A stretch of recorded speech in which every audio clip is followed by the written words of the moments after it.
conquistar é sempre o melhor. Ele cumpre a palavra que diz boa e agradável. Perfeita é a vontade do Senhor. Deus te criou para triunfar, te escolheu para reinar e viver como herdeiro do que Jesus conquistou. Ele te fez um sonhador com um propósito, uma visão, que nada vai frustrar os planos do Senhor. Você é um vencedor. Você é um vencedor. E é quando Deus escolhe alguém, Ele mesmo faz tudo que determinou em seu coração. Capacita os chamados, fortalece os seus braços, pois a obra é dele e não falhará.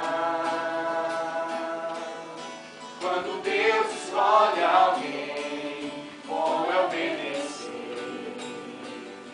Custe o que custar, é sempre o melhor. Ele cumpre a palavra que diz boa e agradável. Perfeita é a vontade do Senhor.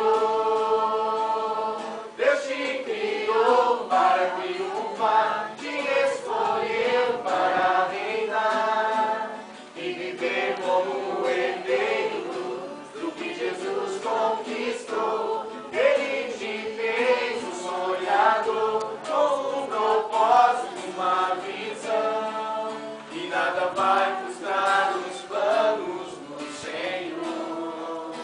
Você é um vencedor. Você é um vencedor. Você é um vencedor. Você pode aplaudir a ele?